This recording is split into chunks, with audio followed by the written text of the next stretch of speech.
Waxy white, as translucent as a ghost, and covered in scales. This paranormal parasite looks as ghastly as it acts, as it saps the nutrients from unsuspecting mushrooms. It doesn't need the light, so it's often found in the deep, dark woods. This is the ghost plant.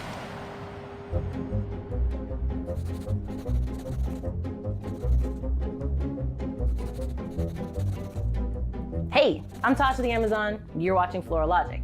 Today we're talking about a spooky specter of a plant that lives in the deepest, darkest, moistest forests of the Americas and Asia, Monotropa uniflora, otherwise known as ghost pipe, Indian pipe, or ghost plant.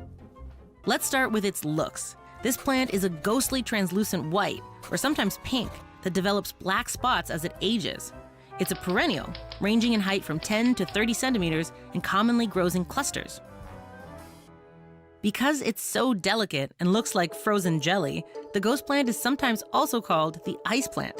The ghost plant's stem is covered in scaly modified leaves called bracts.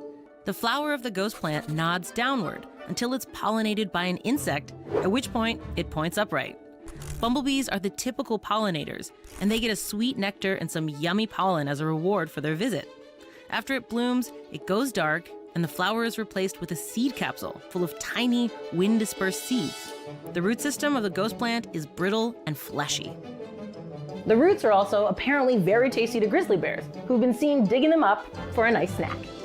The ghost plant is in the Ericaceae family, otherwise known as heaths or heathers, depending on your preference. Famous members of this family of over 4,000 include blueberries and cranberries. The pale color, downturned flower, and firm, fleshy texture of the ghost plant often lead people to falsely assume that this plant is a mushroom.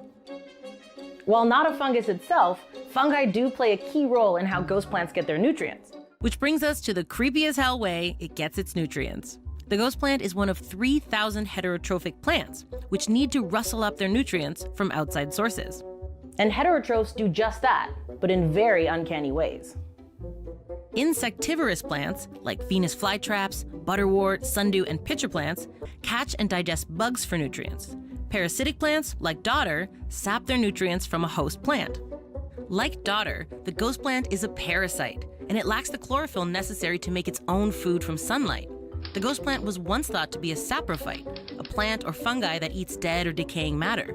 But new research has found that instead of feasting on the dead, ghost plants take a very vampiric approach, sucking the nutrients from unsuspecting fungi.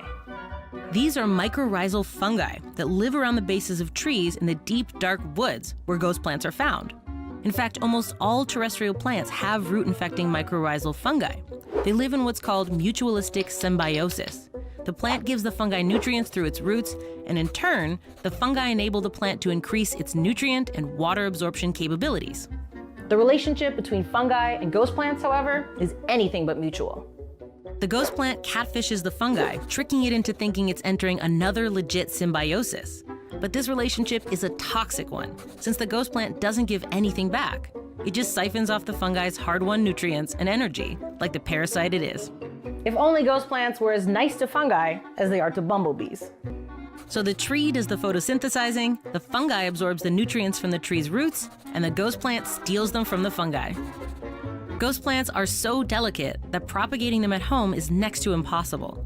They rely entirely on a specific climate, dark and moist conditions, and, of course, the tenuous love triangle between the tree and its fungus.